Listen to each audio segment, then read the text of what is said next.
It was my anniversary.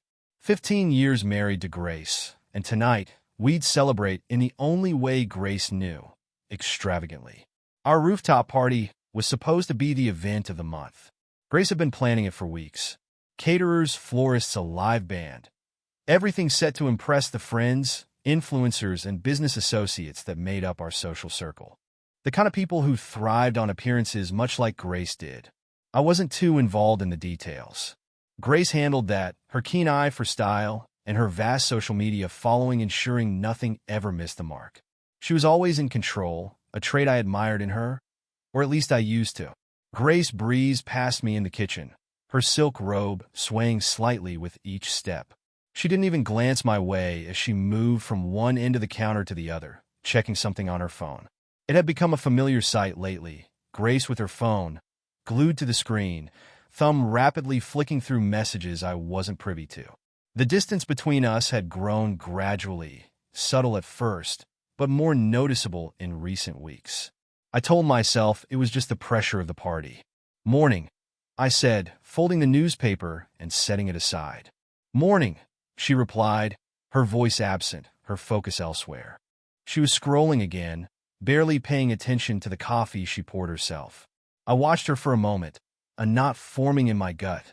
Grace had always been busy, her life filled with posts, brand deals, and collaborations. But this was different. She seemed distracted, distant. A glance here, a half-smile there. It wasn't like her. My gaze fell to her phone, catching the briefest glimpse of a message before she swiped it away, a frown creasing her forehead.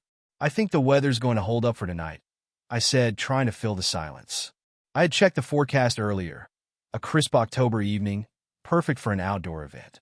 She nodded, barely acknowledging me, her eyes darting to the screen again. I wasn't a paranoid man, never had been, but something was off. "I'll check the setup on the roof in a bit," I added. "Make sure everything's going smoothly." Grace looked up, finally meeting my gaze. "Don't worry about it, Luke. It's all handled. I've been managing everything. Just enjoy today, okay?" There was something in her tone, curt, dismissive, as if she was irritated by my concern. I nodded, though the unease in my chest lingered. Grace had been busy with these preparations, yes, but this felt different.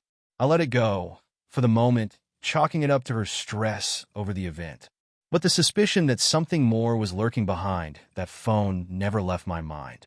The apartment was quiet, save for the occasional sound of Grace's fingers tapping against the screen. The silence between us felt louder than usual, and I found myself unable to focus on the articles in the paper. Instead, I found my thoughts drifting to her behavior, how she'd been more distant, more evasive. I couldn't shake the feeling that something was wrong. Then it happened. Grace's phone buzzed again, a brief, sharp sound that punctuated the stillness. She glanced down, her face unreadable, and for a split second, I caught sight of the name flashing across her screen. Harrison. The moment was fleeting, but it was enough to send my mind spiraling. Harrison Ross. I knew the name all too well. He was a real estate mogul, a man who moved in the same circles as we did. Charismatic, wealthy, and always at the center of attention. He'd been around more often lately, business events, social gatherings. I hadn't thought much of it at first, but now, seeing his name appear so casually on Grace's phone, something inside me shifted. I watched as she quickly silenced the notification, her expression tightening for a moment before she turned away. She didn't seem to realize I had noticed, or perhaps she didn't care. Either way, the name echoed in my mind, the knot in my stomach growing tighter. "Everything okay?" I asked, keeping my voice light, as if I hadn't just seen the message. Grace looked up, a too quick smile flashing across her face. "Yeah, just some last-minute things to handle for tonight. It's nothing." Her words were smooth, but her actions weren't. She tucked her phone into the pocket of her robe, almost too casually, before turning to head back toward the bedroom. The door clicked shut behind her, leaving me alone at the kitchen table, my thoughts racing. I sat there for a moment, staring at the closed door, trying to make sense of what I'd just seen. Harrison, of all people, why was he messaging her? And why had she brushed it off so quickly? The morning dragged on, the silence between us growing heavier. Grace stayed in the bedroom, presumably getting ready for the day, while I found myself pacing the apartment, unsettled. The party. I needed to focus on that, make sure everything was perfect for tonight. But my mind kept drifting back to the message, the tension in Grace's posture, the way she had dismissed my questions. Something was wrong, and I couldn't ignore it any longer. I decided to distract myself with the party preparations. Heading up to the rooftop, I made my way past the decorators setting up tables, stringing fairy lights, arranging the flowers Grace had painstakingly chosen. The view of the Chicago skyline was stunning, as always, but even that couldn't pull my thoughts away from the growing suspicion gnawing at me. As I checked the arrangements, I overheard a familiar voice. Natalie, Grace's best friend, was talking with one of the caterers, but her words were hushed, almost secretive. I paused, just out of sight listening. "She's going through with it tonight," Natalie was saying. "Everything's set." I froze. Going through with what? I turned the corner, and Natalie caught sight of me. Her expression changed instantly, from conspiratorial to casual, a practiced smile sliding into place. "Luke, everything looks great up here. Grace has really outdone herself this time." I forced a smile in return, though my mind was racing. "Yes, she has. Just making sure everything's running smoothly." Natalie's eyes flicked past me, toward the door leading back to the apartment. "Is Grace around? I was going to check in with her before tonight." "She's inside," I said, my voice tight. "But I'm sure she's busy." Natalie nodded, her smile still in place. But there was something in her eyes, something calculating. I watched her walk away, my unease deepening. Whatever was going on, I was starting to realize that it wasn't just in my head. As I stood there, the weight of the day settling on my shoulders, I knew one thing for certain. Tonight's party was going to be anything but the celebration I had imagined. The rest of the afternoon passed in a blur of final touches and polite greetings as vendors arrived, each one more eager than the last to ensure everything was perfect. I moved through the preparations like a man on autopilot, checking the champagne glasses, adjusting floral arrangements, making sure the lighting was just right for the evening. In truth, my mind was elsewhere, running through fragments of whispered conversations and stolen glances I'd caught earlier. Grace hadn't spoken much after breakfast. She had spent most of the day behind closed doors, likely getting ready for the party, or at least that's what I assumed. I tried to keep myself busy, trying to ignore the nagging thought that had taken root in my mind since I saw Harrison's name flash across her phone screen. Why had he messaged her? Why today? As the sun began to set, the rooftop transformed into what could easily pass as a high society gala. The sleek lines of Chicago's skyline framed the space perfectly. Fairy lights draped between the potted trees cast a warm glow, and the table settings gleamed under the golden lights strung across the rooftop. The place reeked of sophistication, just like Grace wanted. It was her night to shine, to show off the life she'd crafted so meticulously for Instagram. I stood at the edge of the rooftop for a moment, taking it all in. It was flawless, just like Grace always insisted. But instead of feeling proud, all I could sense was the undercurrent of something wrong, something I couldn't quite place. Guests began to arrive shortly after sunset, filtering in through the elevator, all smiles and pleasantries. Familiar faces, people from our world. Financial consultants, real estate moguls, brand influencers. Each of them was greeted warmly by Grace, who by then had emerged from our apartment, looking like she had stepped straight out of a fashion magazine. Her gown shimmered under the lights, hugging her figure perfectly, and her hair was styled with that effortless elegance she was known for. She was stunning, and as she moved from guest to guest, she commanded the room, or in this case, the rooftop. It was as though nothing else existed but this moment, this scene of perfection she'd created. But I knew better. I watched her float across the space, all smiles and laughter, the perfect hostess. I stood back, allowing her to have her moment, though my eyes never left her. The doubt I'd been trying to bury all day lingered at the edges of my mind. Something wasn't right. Every time her phone buzzed in her clutch, she glanced down quickly, as if trying to hide her reactions. I noticed the way she scanned the room between conversations, her eyes darting to the elevator every few minutes. And then Harrison arrived. He stepped off the elevator with his usual swagger, perfectly at ease, as if he were walking into a room built just for him. He was tall, broad-shouldered, the kind of man who filled every space he entered. His perfectly tailored suit and easy charm caught the attention of the crowd immediately. He was known, after all, and his presence here tonight didn't raise any alarms. Not yet. Grace saw him before I did. I watched from the corner as their eyes met, and though the exchange lasted only a second, it was enough to make my stomach twist. It was the kind of look you give someone when you've shared something intimate, something more than polite conversation. There was a spark there, an unspoken understanding that unsettled me. Harrison moved through the crowd smoothly, exchanging pleasantries with some of the guests, but I could see his focus was on Grace. It didn't take long before they were standing together, their conversation casual to anyone watching, but the tension between them unmistakable to me.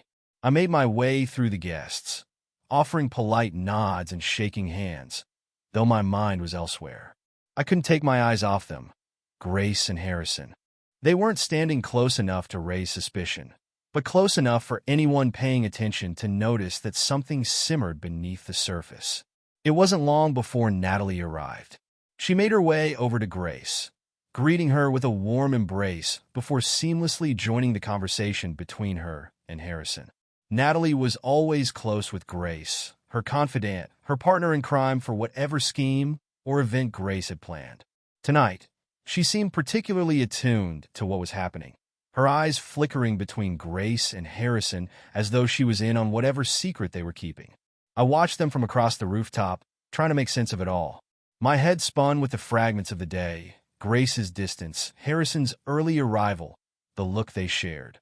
It was all too much of a coincidence, too perfectly timed to be nothing. But I couldn't confront it here, not in front of all these people, not when Grace was at the center of everything. I moved closer, pretending to mingle with a few guests, but really I was angling myself to overhear them. I didn't expect much, maybe some benign conversation about real estate or the party, but instead I caught something that made my heart race. Grace leaned in close to Natalie, her voice just loud enough for me to catch a few words. "Tonight's the night. Everything's ready." Natalie nodded, her face unreadable as she glanced toward Harrison, who stood by, his attention elsewhere for the moment. I froze, my mind racing to interpret what I had just heard. Tonight's the night? What did that mean? Everything's ready for what? A cold sweat broke across my skin, and I quickly excused myself from the conversation I'd been half-heartedly engaged in. I needed air, space, something to clear my head. I stepped away from the party, moving toward the edge of the rooftop again, my hands gripping the railing as I tried to piece it all together. Was I overreacting? Was it really possible that Grace, my wife of 15 years, was planning something behind my back? I could feel the tension in my chest, the sickening realization that this wasn't just paranoia. There was something real happening here, something I wasn't supposed to know. The laughter and chatter of the party carried on behind me, oblivious to the storm brewing inside my mind. I watched the city below, the lights twinkling, the cars moving in steady streams. For a moment, I felt disconnected from it all, as if the world I had known, the life I had built with Grace, was suddenly unraveling, thread by thread. I turned back toward the party, watching Grace from across the room. She was laughing now, her hand lightly brushing Harrison's arm as they spoke with a few other guests. To anyone else, it would look innocent, normal even. But I knew better. As the night wore on, the party seemed to blend into a blur of elegant conversations and clinking champagne glasses. I moved through the guests, exchanging the usual pleasantries, but all the while, my focus kept drifting back to Grace and Harrison. I couldn't shake the feeling that something was building, something just beneath the surface of the laughter and glowing lights. It was like watching a perfectly staged play, knowing a scene was about to shift, but not knowing how or when it would hit. Grace was in rare form, captivating the crowd, her laughter cutting through the ambient jazz in the background. She was glowing, a picture of confidence, her charm effortlessly drawing everyone into her orbit. But every time Harrison approached, every time their eyes met across the crowd, I could see it, the unmistakable undercurrent between them. Subtle, but there. Too many shared looks, too many brief touches on the arm, a familiarity that made my stomach turn. I kept watching, hoping for some rational explanation, some moment where I could tell myself it was all in my head. But it wasn't. It was right there in plain sight. I caught a glimpse of Natalie hovering nearby, her eyes flicking between Grace and Harrison. She wasn't smiling anymore. She looked more like she was waiting. What the hell was going on? The night moved forward, and as the crowd began to thin out, I realized the moment was coming. The energy had shifted. Guests were trickling out, murmuring their goodbyes, and the intimacy of the party was quickly vanishing. The rooftop, once brimming with life, now felt quieter, more isolated. I felt a sense of dread creeping in, something inevitable approaching. I knew I couldn't ignore it any longer. Grace was standing near the edge of the rooftop, her back to the city skyline, deep in conversation with Harrison. I couldn't hear what they were saying from where I stood, but I didn't need to. The way she leaned in, the way Harrison smirked, as if he held some secret power over her. The way she didn't notice anyone else. It was all too clear. I crossed the rooftop, my steps deliberate but measured, my mind racing as I closed the distance between us. I wasn't going to cause a scene. Not here. Not yet. But this couldn't wait. I needed answers. Grace, I called out, keeping my voice low enough to avoid drawing attention from the few remaining guests. She turned, her expression shifting from surprise to something else, something that looked like resignation. Like she had expected this confrontation, but didn't care to avoid it anymore. "Can I talk to you?" I asked, keeping my voice steady, though inside I was anything but calm. Harrison glanced between us, his smile fading slightly. He lingered for a moment, but Grace waved him off with a small, dismissive gesture. "It's fine, Harrison. I'll meet you in a minute." The words landed like a punch in the gut, cold and sharp. "Meet you?" The casual way she said it, as if it were the most natural thing in the world, felt like a betrayal in itself. My hands tightened in a fist at my sides, but I held back, waiting for her to face me fully. Grace sighed, almost tiredly, as though this conversation was an inconvenience. "What's this about, Luke? The party's almost over. Can't this wait?" I stared at her, stunned by how dismissive she sounded. She wasn't even trying to mask her indifference anymore. "Wait," I echoed, my voice tight. "Grace, what the hell is going on? I'm not blind. You've been glued to Harrison all night. You've been distant for weeks. Don't stand here and pretend like I haven't noticed." Her expression hardened, but she didn't flinch. Instead, she crossed her arms, her eyes locking onto mine with a coolness I hadn't seen before. "What do you want me to say, Luke? You've noticed? Fine. Congratulations. You finally see what's been right in front of you." I felt my heart drop, the air growing colder around us. "So it's true," I said quietly. "You and him." Grace didn't deny it. She didn't even hesitate. "Yes, Luke. It's true. I'm with Harrison." The way she said it, so flat, so devoid of any emotion, made it worse, as if it were a simple fact, as if I should have known all along. I stood there trying to make sense of the words, but nothing made sense anymore. My mind raced back over the last few months, her late nights, the secret phone calls, the increasing distance. All the pieces falling into place in the worst possible way. "How long?" I asked, my voice barely above a whisper. "How long has this been going on?" She didn't blink, didn't falter. "Months. We've been seeing each other for months, Luke." The words hit like a hammer. Months. The woman I'd been married to for 15 years, the woman I thought I knew better than anyone, had been carrying on with another man for months. I felt sick, the weight of it crashing over me in waves. I took a step closer, my voice low but laced with anger. "So, what now? You're just going to leave? Walk away like none of this matters?" Grace didn't answer right away. She looked down at the ground for a moment, almost as if she were considering the question. But when she looked up again, her eyes were hard, her decision already made. "Yes, Luke, I am." The finality in her tone was unmistakable. This wasn't a plea for forgiveness or a moment of regret. She had made her choice, and she wasn't looking back. "I'm done pretending," she continued. "Done pretending that everything's fine between us when it's not. Harrison, he makes me feel alive. He gives me what I've been missing for years."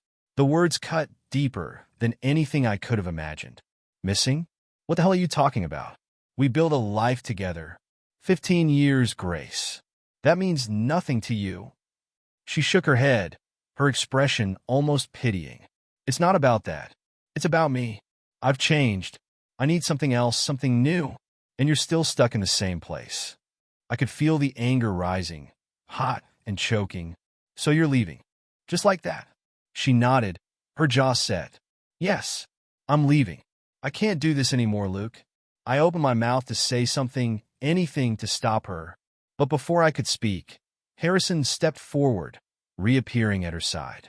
He didn't even bother to hide his smug satisfaction, the smirk playing on his lips as he slid his arm around Grace's waist, pulling her closer. Grace, he said smoothly, ready to go? I stared at the two of them, my world collapsing around me as I watched the woman I had spent half my life with, my wife, wrap her arms around another man, right in front of me. She smiled at Harrison, that same smile she used to give me, the one I hadn't seen in what felt like forever. Then she turned back to me, her face calm, detached. Don't wait up, Luke. I'm leaving with Harrison. I couldn't move, couldn't speak. I just stood there, frozen as Grace, my Grace, walked away from me. Walked away from the life we had built together, without so much as a second glance. The remaining guests, a few stragglers, whispered amongst themselves, their eyes wide as they watched the scene unfold. Andrew, my best friend, stood off to the side, his face a mix of shock and disbelief. He didn't come over. He didn't say anything. I wasn't sure if I wanted him to. As Grace and Harrison disappeared into the elevator, the doors sliding shut behind them, I felt something inside me shatter. This wasn't just betrayal. It was humiliation, a public unraveling of everything I thought I knew. I stood there, rooted to the spot, long after the elevator doors had closed behind Grace and Harrison. The rooftop around me felt foreign now, an empty shell of what it had been moments ago. The laughter, the chatter of guests, the clinking glasses, it all seemed distant, like an echo from a life that had been ripped away. My world had just collapsed in front of everyone, and there was no escaping it. But the shock of the betrayal was quickly turning into something darker, something hotter, a burning rage that consumed the disbelief and humiliation, leaving only fury in its place. I clenched my fists, my nails digging into my palms as I struggled to keep control. The rage simmered just beneath the surface, threatening to spill over, but I couldn't lose it here. Not yet. Not in front of the stragglers still lingering, whispering to each other about what they had just witnessed. I could feel their eyes on me, but I refused to acknowledge them. Then I saw Andrew standing near the bar, his expression tight, his gaze fixed on me. He knew. He had seen the whole thing, and the look on his face told me he didn't know what to say. But at least he was there. At least someone wasn't whispering about me from a distance.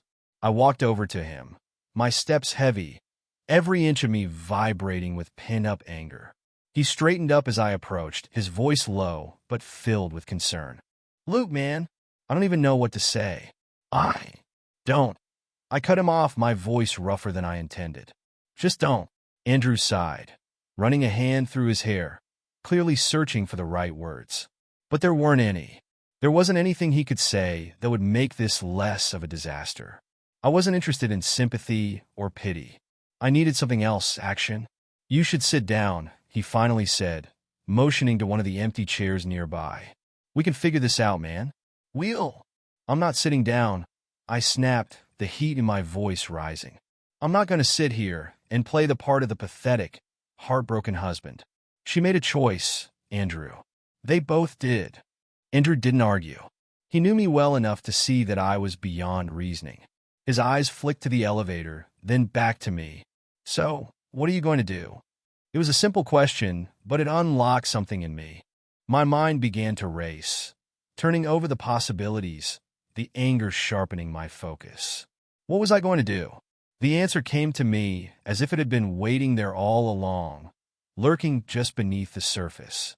I'm going to ruin them, I said quietly, the words like steel. Both of them. Andrew raised his eyebrows, but he didn't look surprised. He knew me well enough to understand that this wasn't just a rash outburst. I wasn't the kind of man to simply lick my wounds and move on. Not after something like this. I'm serious. I continued, my voice hardening. They don't get to walk away from this. Not after what they've done. They want to tear everything apart? Fine, but I'm going to tear them down first. Andrew hesitated for a moment, then nodded slowly. Okay, he said, keeping his voice low, but you've got to be smart about this. You go after them blindly, and it's going to blow up in your face. I took a deep breath, trying to steady the storm inside me. He was right, of course. If I was going to do this, I had to do it right. No reckless moves, no emotional outbursts. I had to be methodical, cold, and precise. If I was going to take down Harrison, I needed to hit him where it hurt most, his empire. And as for Grace, well, she was about to find out that leaving me wasn't as easy as walking away. We'll start with Harrison, I said, the gears in my mind already turning. He's been flaunting that real estate empire of his like it's untouchable. But nobody's that bulletproof. There has to be something we can use. Andrew frowned, considering. Harrison's flashy, but he's not stupid. He keeps his business tight. I've heard rumors here and there, but nothing concrete. Then we dig, I replied. We find the cracks, no matter how small. There's always something. Nobody gets that big without cutting corners. Andrew studied me for a moment, then nodded. All right, I've got a few contacts, some people who know their way around that world. We'll see what we can turn up. The first step was set. I wasn't sure what we'd find yet, but I knew one thing for sure. Harrison wasn't as untouchable as he liked to think. All I needed was one weakness, one chink in the armor, and I'd dismantle everything he'd built. I exhaled slowly, my mind already working through the next moves. But just as I was about to speak again, Andrew glanced around cautiously, then leaned in closer. Luke, he said, lowering his voice, there's something else you should know. I tensed. What? He looked uncomfortable, as if debating whether to say it. But then he steeled himself and spoke. I've been hearing whispers, people saying that Grace has been moving money around, from your joint accounts. I froze, my blood turning to ice.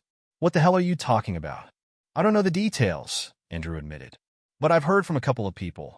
She's been quietly siphoning money out. It's been going on for a while. My jaw clenched, the fury rising again, but this time it was mixed with something else. Betrayal on a whole new level. Stealing from me? Using our money to what? Fund her life with Harrison? I couldn't believe it. Grace had gone behind my back, not just with her body, but with our finances, draining the accounts we'd built together. And I hadn't even noticed. Do you have proof? I asked, my voice tight. Andrew shook his head. Not yet, but we can get it. If she's been moving large sums of money, there'll be a trail. We just need to find it. I didn't need convincing. I already knew Andrew was right. If Grace had been moving money, there would be records. And once I had those records, she wouldn't be able to hide behind Harrison or her carefully constructed image. They thought they could humiliate me, destroy everything I'd built, and just walk away? No, this wasn't over. Not by a long shot. All right, I said, my voice firm. Find me what you can on Harrison. And if Grace has been siphoning money, I want proof. I don't care how long it takes or how deep we have to dig. Andrew gave me a grim nod. Consider it done. I watched as he pulled out his phone, already making calls, already setting things in motion. I trusted Andrew. He had always been by my side, through the highs and the lows. And if anyone could help me unravel this mess, it was him. But this wasn't just about Harrison or Grace anymore. It was about taking control of a situation that had spiraled so far out of my hands I could barely recognize my own life. They had chosen this.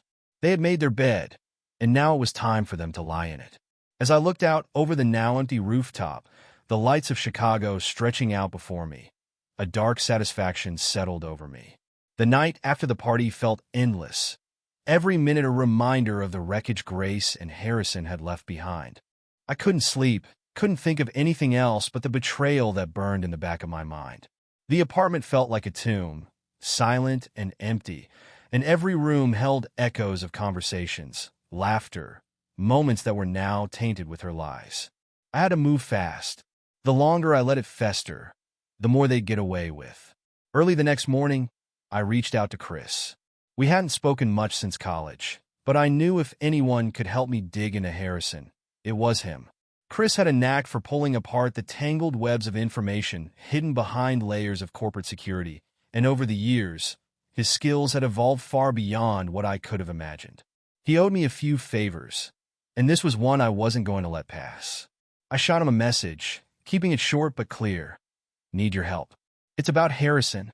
Call me ASAP. Within an hour, my phone buzzed. Chris never wasted time. His voice came through on the line, direct and to the point. Luke, what's going on? I saw a little buzz about your anniversary party. Things didn't go well, I take it. That's one way of putting it, I replied, the bitterness creeping into my voice. Grace is gone, Chris. Left with Harrison, right in front of me. But this isn't just personal. I want everything on him, his businesses, his assets. I need to find something I can use. Anything. There was a pause on the other end. You want me to look into Harrison? That's not going to be easy, Luke. He's a real estate tycoon, and guys like him cover their tracks. But I'm in. Give me a couple of days, and I'll see what I can dig up. Don't take too long, I said, my tone sharper than I intended. They're not wasting any time. I can't either. Chris chuckled, but it wasn't out of amusement. It was a sound of understanding. I get it. Trust me, I'll find something. I always do. I hung up, feeling the first flicker of hope since the night before. This was it. If Harrison had skeletons buried in his financial dealings, and I was betting he did, Chris would find them. The man had built his empire too quickly, too flashily. That kind of rise always left cracks beneath the surface, and all I needed was one. The following days were a blur of tension and waiting, each hour stretching endlessly as I tried to focus on work, tried to put up the facade that everything was fine. But I couldn't. Every time I closed my eyes, all I could see was Grace walking out of my life, her hands slipping into Harrison's like I hadn't existed for the last 15 years. I kept in close contact with Andrew, who was already speaking to a few people in the real estate world, trying to dig up anything we could use. But Harrison had kept his public image squeaky clean. Too clean. It was only a matter of time before we found a crack. Finally, on the third day, Chris called. Luke, I've got something, he said, his voice low, like he knew the weight of what he was about to reveal. You were right. Harrison isn't as untouchable as he seems. He's got a network of offshore accounts, and I've traced a few shady transactions linked to them. Nothing illegal on the surface, but it's suspicious as hell. I felt a spark ignite inside me. What are we talking about here? Money laundering? Tax evasion? Could be either or both, Chris replied. But that's not the interesting part. I found something else. You're not going to like it. My chest tightened. What is it?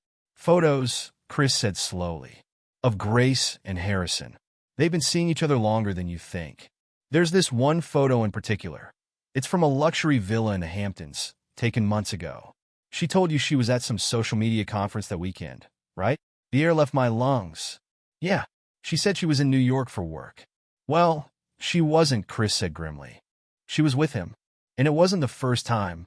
I clenched my jaw, trying to process the punch that had just landed. Months. They had been lying to me for months, and Grace had covered it up so easily. It was one thing to find out about the affair at the party, but knowing how long it had gone on, knowing she had been slipping away for these weekends with him, it made me sick. I swallowed hard, my mind racing. Send me the photos. They're on their way, Chris said, his tone gentler now, as if he understood how hard this was hitting me. But Luke, there's more. I've been following the money trail from those accounts, and I think Grace's name might be tied to some of the transactions. It's early, but there's a chance she's been siphoning off money to help Harrison. I'll need more time to confirm it, but I'm onto something. I couldn't believe what I was hearing. Not only had Grace betrayed me emotionally, but financially as well, stealing from me to support Harrison? It was worse than I'd thought. I gripped the edge of the table, my knuckles white. Keep digging, I said, my voice tight. I want everything. You got it, Chris said. This is just the beginning. The line went dead, and I was left staring at my phone, the rage building inside me again, hotter than ever. The photos came through minutes later, and I opened them one by one, each image a slap in the face. There was Grace, laughing beside Harrison, looking carefree, wrapped up in a life that was separate from mine, a life she had created in secret. They were at the villa, sun-drenched and smiling, their hands brushing together as they strolled along the beach. I stared at the images, the pit in my stomach deepening with every click. This wasn't just an affair. It was a second life, one built on lies, on stolen time, and now I knew, on stolen money. She had been siphoning from our accounts, funding this lifestyle, this illusion of freedom with Harrison. All while I was kept in the dark. I wanted to smash the phone, wanted to scream, but I couldn't. Not yet. I needed to keep it together, to focus. There was a bigger plan in motion now. Chris had opened the door, and I was about to walk right through it. I pulled up Andrew's number and hit dial. "Andrew," I said the moment he picked up, "it's worse than we thought. Chris found something. Harrison's got offshore accounts, and Grace has been funding their little getaways with our money. This isn't just an affair. It's theft." There was a pause. Then Andrew's voice came through, low and steady. "All right. We need to make sure we have everything in place before we move. Harrison's empire is fragile, and if we hit him at the right moment, we can take him down. But we need to be careful." "I don't want careful," I growled. "I want them both to burn for this." "And they will," Andrew assured me. "But we do it the smart way. You want them to feel this, right? You want them to lose everything. That takes precision." I exhaled, trying to calm myself. He was right, of course. If we wanted to destroy Harrison, and Grace by extension, we had to be strategic. This wasn't just about emotion anymore. This was about control, about reclaiming everything they had taken from me. "Fine," I said. "But hurry. The longer this goes on, the more time they have to get away with it." "They won't get away with anything," Andrew promised. "We're just getting started." As I hung up, I glanced back at the photos on my phone, my anger simmering just below the surface. The moment I saw the last image of Grace and Harrison at the villa, something inside me snapped into place. This wasn't going to be a quiet, drawn-out battle. They had taken their time to carefully carve out their deception, but I wasn't about to give them the luxury of slipping away into their new life unscathed. This confrontation was coming, and it was going to be public. I called Andrew that afternoon. "I need to know where they are tonight," I said, my voice edged with determination. Andrew didn't hesitate. "Give me a few hours. I've got a friend who works at some of the high-end restaurants they like to frequent. I'll get back to you." The minutes felt like hours as I waited, pacing the apartment. The same apartment where I had once felt at home, now a hollow reminder of everything Grace had taken from me. My phone buzzed just before 7. Andrew had the information. "They've got a table booked at La Voûte, that swanky spot downtown. Big players go there, CEOs, investors, people who love being seen. It's perfect for what you have in mind." I nodded to myself, already imagining the scene. "Good. I'll meet you outside in an hour." I arrived at La Voûte early, parking a few blocks away to avoid being noticed. The place was exactly what Andrew described, sleek, modern, with the kind of clientele who liked to flaunt their wealth. The warm glow of chandeliers spilled through the windows, and I could see the diners inside, sipping their wine, lost in their conversations. The perfect stage for what I had planned. I spotted Andrew leaning against the wall near the entrance. He straightened up when he saw me, his expression serious. "You sure about this, Luke? Things could get messy." I gave him a grim smile. "That's the point." He nodded, understanding that there was no talking me out of this. He handed me a small, sleek recorder, something Chris had set up for me. "This is everything. Grace's transactions, her withdrawals, all of it. The second you mention it, they're done." I slipped the device into my jacket pocket, feeling its weight like a promise. "Thanks, Andrew. This ends tonight." With one final nod, I headed inside. La Voûte was buzzing, every table filled with the kind of people who like to be seen, but rarely notice the details around them. I scanned the room, and it didn't take long to spot Grace and Harrison. They were seated at a prime table near the back, Grace laughing softly at something Harrison had said, her hand resting lightly on his wrist. They looked comfortable, like they were exactly where they belonged, untouchable, untarnished. That was about to change. I walked straight to their table, ignoring the curious glances from the other patrons. Grace's smile faded the moment she saw me, her eyes widening in shock. "Harrison, on the other hand, kept his cool, though I could see the flicker of uncertainty cross his face.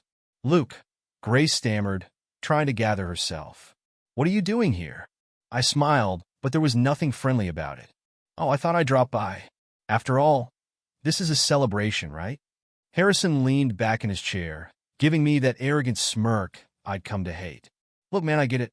This is awkward. But let's keep things civil. No need to make a scene." I chuckled, shaking my head. "A scene? You're worried about a scene, Harrison? I think we passed that point the moment you decided to steal my wife and my money." The murmurs started immediately. The tables around us weren't exactly private, and people were beginning to take notice. Good. I wanted them to hear every word. Grace shifted uncomfortably, her eyes darting between me and Harrison. "Luke, this isn't the place for—" I cut her off, my voice low but sharp. "You don't get to tell me where or when, Grace. You've been making decisions behind my back for months. But tonight? Tonight, I make the decisions." I reached into my pocket and pulled out the small recorder, placing it on the table between us. "You see, I've been doing some digging. Turns out Harrison's little real estate empire isn't as solid as he likes people to think. Offshore accounts, shady deals, tax evasion. It's all there." Harrison's smirk faltered. His eyes narrowed, but he tried to stay calm. "I don't know what you think you've got, but whatever it is, it won't hold up. Won't it?" I leaned in, my voice barely above a whisper now, but loud enough for the people nearby to hear. "How about we take a look at the funds that been disappearing from my accounts? Grace has been busy siphoning money for your little vacations, hasn't she? Care to explain that, sweetheart?" The color drained from Grace's face. She opened her mouth, but no words came out. She wasn't used to being cornered like this, especially not in public.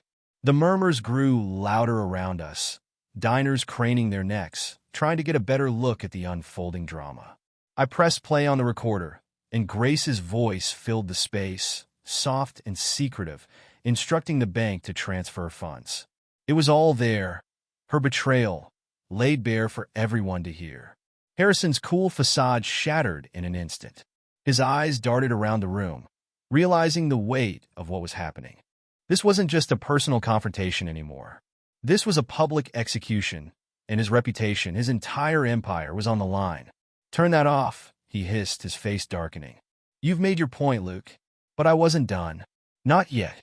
I'm just getting started," I said, standing up straight, my voice louder now, for everyone to hear. "Harrison Ross, ladies and gentlemen, CEO, real estate mogul, and fraud. This man has been laundering money through offshore accounts, covering up shady deals to keep his empire intact. And as for Grace, she's been using my money to fund their little affair." Gasps rippled through the restaurant, all eyes on us now. Harrison stood, his fists clenched, but he didn't make a move. He knew he couldn't. Not here. Not now. Grace looked pale, her eyes wide with horror as the weight of what I had done sank in. The secret she had so carefully guarded was now laid bare, exposed to the very people she had worked so hard to impress. Her perfect life, her perfect image, crumbling in front of her. I leaned closer to her, my voice low but firm. "I hope it was worth it, Grace, because everything you've built is about to fall apart." Without another word, I turned and walked out of the restaurant, leaving them behind to face the wreckage. The whispers followed me as I left, but I didn't care. I had done what I came to do. The moment I walked out of La Voûte, leaving Grace and Harrison behind to choke on the wreckage of their lies, a strange sense of calm washed over me. It was the first time in weeks, hell, maybe months, that I didn't feel like I was being pulled under by the weight of betrayal. I'd finally confronted the storm head-on, and now I could feel the tide turning. But I wasn't done. Not yet. I climbed into my car, my mind racing, but in a way that was clear and focused now. Everything I had set in motion would come crashing down soon, and when it did, they wouldn't just lose each other. They'd lose everything. It didn't take long for the fallout to begin. By the next morning, word had already started spreading. La Voûte was a hub for the city's elite, and once that kind of gossip starts swirling, it's impossible to contain. I didn't have to lift a finger. The scandal practically wrote itself. Harrison's reputation was being dragged through the mud, one conversation at a time. Investors, hearing whispers of fraud and money laundering, started pulling out of deals with his company. Calls went unanswered. Meetings were canceled. I heard all this from Andrew over coffee a few days later. "It's already bad," he said, his eyes gleaming with satisfaction. "His investors are bailing left and right. And if that wasn't enough, someone tipped off the media." I raised an eyebrow. "Someone?"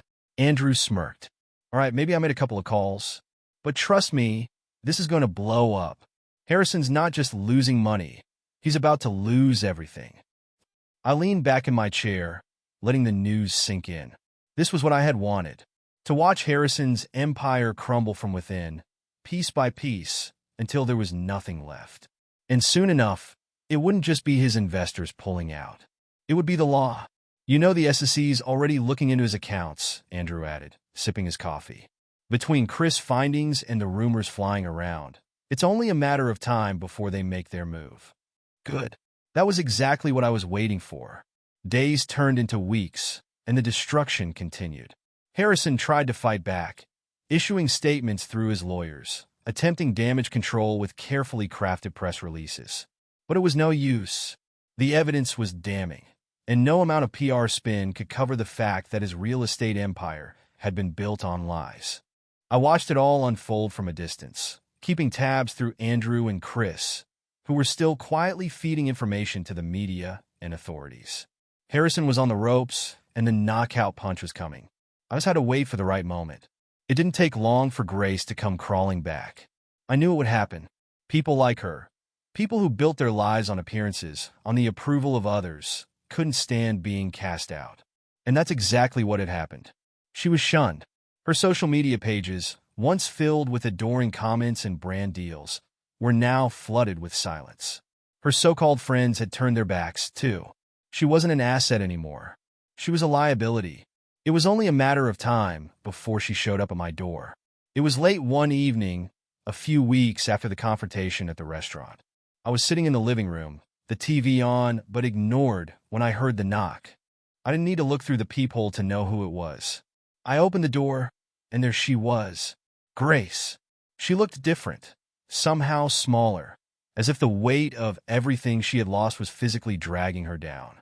Her eyes were wide, pleading, the same eyes that had once drawn me in, made me fall in love with her. But not anymore. "Luke," she whispered, her voice breaking. "Please, can we talk?"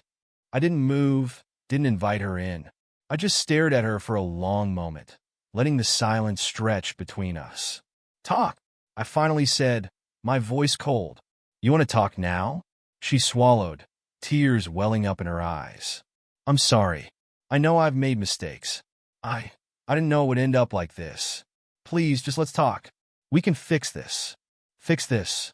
I almost laughed at the audacity. The woman who had ripped apart our marriage, drained our accounts, and humiliated me in front of our entire world now stood in front of me, asking for forgiveness, asking for me to save her. But I wasn't going to be her savior. Not this time. "There's nothing to fix, Grace," I said, my voice steady. "You made your choice. You and Harrison. And now, you have to live with it." She reached for my arm, her fingers trembling. "Luke, please. I was wrong, I see that now. But it's not too late. We can start over. We can." I pulled away, shaking my head. "No, Grace. You can't walk back from this. You destroyed everything. You think I'm going to forgive you? After everything you did?" Tears streamed down her face, but it didn't move me. Not anymore. She wasn't the woman I had once loved. That person didn't exist anymore. "I'm done," I said firmly. "With you. With this. Go live your life, Grace. Whatever's left of it." She stared at me, the finality of my words sinking in. Then, without another word, she turned and walked away, her figure shrinking into the night. The next day, the real blow came, just as I had anticipated. Harrison was arrested, the charges ranging from fraud to embezzlement. The SEC had launched a full investigation into his dealings, and when the authorities showed up at his office, there was no way out. It was plastered all over the news. Harrison Ross, real estate mogul, arrested in a stunning takedown. I watched the coverage from my living room, the footage showing him being led away in handcuffs. His face was pale, the arrogant smirk wiped clean. His empire, once built on flashy deals and backroom handshakes, had crumbled completely. As the anchors discussed his downfall, they briefly mentioned his personal scandals, the whispers about his affair with Grace, and the financial implications of their relationship. Everything was out in the open now. There was no running from it. And then the final twist. The confrontation at La Voûte, the one I had so carefully orchestrated, had been recorded. Not just on the small device I carried with me, but by another diner. Someone had captured the whole thing on video. Grace's pale face, Harrison's desperation, the moment I dropped the bombshell. It had gone viral, spreading like wildfire across social media. Now the entire world knew. There was no escape from the shame, no corner to hide in. Grace and Harrison had been exposed, publicly and irreparably. I turned off the TV, a sense of closure washing over me. The revenge was complete. The pain they had caused me, the lies, the betrayal, it was over. I had won. As I stood in the quiet of my apartment, a faint smile crossed my lips. For the first time in what felt like forever, I was free. Free of them. Free of the weight of the past. And I wasn't looking back. Thank you for listening to this story. Subscribe to the channel, put a like under the video, and write a comment about how you like this story.